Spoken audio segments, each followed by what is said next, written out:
লিখতে দেওয়া হবে না, একটা প্রতারণা। আমি আপনাকে বলি, এই গোটা পৃথিবীতে একটা কথা ছড়ানো আছে, যখনই কোনো ব্যক্তি সালাতে রফুল আদান করে সালাত আদায় করতে চায়, তখনই বলা হয় রফুল আদানটা রাসূলের যুগে করত এক শ্রেণীর সাহাবী, যারা বগলে পুতুল রাখতো। আল্লাহ নবী বললেন তোমরা রফুল আদান করো। তো রফুল আদান করলে তো পুতুল পড়ে যাবে, এই জন্য এই হুকুমটা চালু ছিল। আজকে যেমন আমরা পুতুলও রাখি না, রফুল আদান করারও দরকার নাই। রফুল আদান মানে দুই হাত উত্তোলন করা, রুকুতে যাওয়ার সময় রুকু থেকে উঠে তাশাহুদ পড়ার পরে যখন তৃতীয় রাকাতে আবার সালাত শুরু করি তখন রফুল আদান করা, আর একবার প্রথমেই রফুল আদান করা, এই চারটা স্থানে রফুল আদান করতে হয়। এখন দেখেন আপনি, এই যে কথাটা প্রচার করা হলো, পৃথিবীতে যত মিথ্যা কথা চালু আছে তার মধ্যে এটা 1 নম্বর মিথ্যা কথা। এটা 2 নম্বর, পৃথিবীতে যত মিথ্যা কথার বয়স বেশি আছে তার মধ্যে এই মিথ্যা কথার বয়স বেশি। কেন বললাম? যে আজ পর্যন্ত কোন ইতিহাস গ্রন্থে, হাদিস গ্রন্থে তো দূরের কথা, পৃথিবীর কোন গ্রন্থে কথা পাওয়া যায় না, কিন্তু গরিবল সে কায়দার নেই এই মিথ্যা কথাটা গোটা দেশেই চালু আছে। আমি অনেক বক্তব্যে বলেছি, আমার লিখনীতেও বলেছি, কারো যদি সাহস থাকে এই মর্মে যে একটা রিপোর্ট পেশ করা হোক, বাংলাদেশে নয় পৃথিবীতে অনেক চ্যানেল আছে যে হ্যাঁ অমুক গ্রন্থে পাওয়া গেছে, অমুক হাদিসে পাওয়া গেছে, যেহেতু রাসূলের নাম নিয়ে সাহাবীর নাম নিয়ে বর্ণনা করা হয়েছে, এর পিছনে দলিল থাকতেই হবে। দ্বিতীয় কথা হলো, সাহাবা কিরাম কি এত বড় মুনাফিক ছিলেন? নাউজুবিল্লাহ। যারা মূর্তির বিরুদ্ধেই সংগ্রাম করেছেন আজীবন, তারা কি গোপনে বগলে পুতুল রেখে সালাত আদায় করতে পারেন? কত বড় জঘন্য মিথ্যাচার এটা হতে পারে? কেন ছড়ানো হলো? আর এটাই বর্তমান সময়ে খুতবার সবচেয়ে আলোচনার বিষয়। 2, হেদায়া 110 পৃষ্ঠায় একটা হাদিস উল্লেখ করা হয়েছে। দেখেন, এক আশ্চর্যজনক ব্যাপার। আব্দুল্লাহ ইবনে জুবাইর রাদিয়াল্লাহু আনহু তিনি মসজিদে ঢুকে দেখলেন এক ব্যক্তি রফুল আদান করে সালাত আদায় করছেন। তখন ওই লোকটিকে ডেকে বলছে যে ফাআলা রাসূলুল্লাহ সাল্লাল্লাহু আলাইহি ওয়াসাল্লাম ফাআলনা, আল্লাহ রাসূল করতেন আমরাও করতাম, ওয়া তারাকা রাসূলুল্লাহ সাল্লাল্লাহু আলাইহি ওয়াসাল্লাম ওয়া তারাকনা, আল্লাহর নবী ছেড়ে দিয়েছেন আমরাও ছেড়ে দিয়েছি। এই যে হাদিসটা উল্লেখ করা হয়েছে আব্দুল্লাহ ইবনে জুবাইরের নামে, পৃথিবী ব্যাপী চ্যালেঞ্জ। হেদায়ার মধ্যে এই কথাটা উল্লেখ করা হলো, হেদায়ার হাসিয়ার মধ্যে আবার হাদিসটা উল্লেখ করা হয়েছে। কিয়ামত পর্যন্ত চ্যালেঞ্জ। এই হাদিস নিজেরা তৈরি করেছিল, মিথ্যা সনদ তৈরি করেছে এরা। পৃথিবীর কোন গ্রন্থে এটা বর্ণিত হয়নি, শুধু হেদায়ার মধ্যে পাওয়া যায় এটা।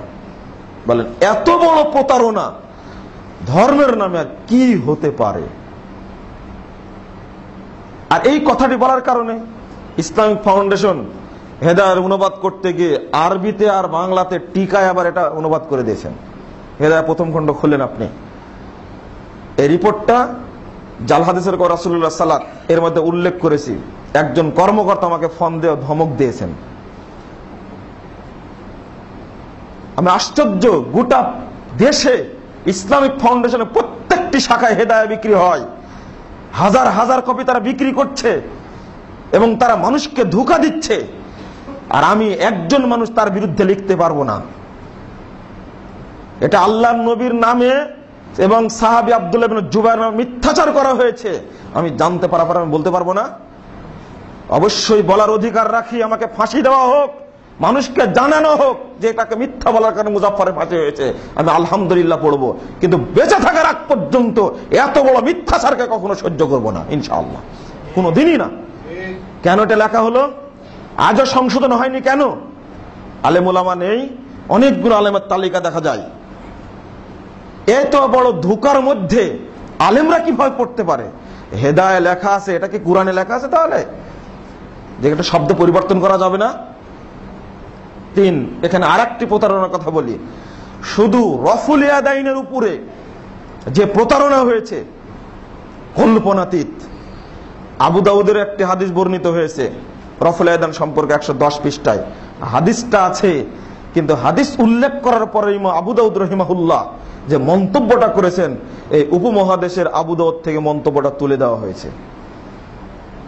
আব্দুল্লাহ ইবনে মাসউদ রাদিয়াল্লাহু আনহু একবার রফুল আয়দান করতেন যে হাদিসটা আসছে, এই হাদিসের পরে ইমাম আবু দাউদ বলছেন হাদা হাদিসুন মুখতাসারুন মিন হাদিসিন তাবিলিন লাইসা হুয়া বিসাহিহিন।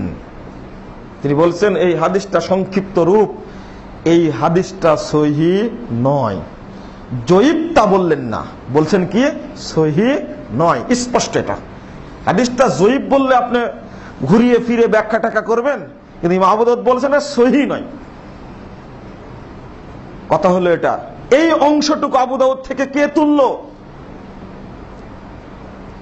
যে আবু দাউদ এই উপমহাদেশের লক্ষ লক্ষ ছাত্র পড়ে, লক্ষ লক্ষ আলেম উলামা দার্স দেয়, বছরের বছর দিয়ে আসছে, এই আবু দাউদ থেকে ইবনু মাসউদের হাদিসের পরে এই মন্তব্যটা তুলে দেওয়া হলো। হাদিস যখনই পড়া হলো, ইবনু মাসউদ রাদিয়াল্লাহু আনহু বলেছেন আমি কি তোমাদেরকে রাসূলের সালাত শিক্ষা দেব না? তখন তিনি একবার মাত্র রফুল আযান করলেন, করার পরে আর করেননি। এটা হলো হাদিস শেষ। হাদিস শেষ করার পরে ইমাম আবু দাউদ মন্তব্য করতেন হাদিসটা সহিহ নয়। তাহলে ছাত্রের কাছে এবং টিচারের কাছে এটা কি বুঝতে আর বাকি থাকবে? তবে আমার কথার সত্যতার জন্য আপনার ইসলামিক ফাউন্ডেশন আবু দাউদটা খুলেন, বাংলা যেটা আলহামদুলিল্লাহ ওখানে আবার দেওয়া আছে এই কথাটা। এই হাদিসটা সহিহ নয়, এটা আবু দাউদ উপমহাদেশ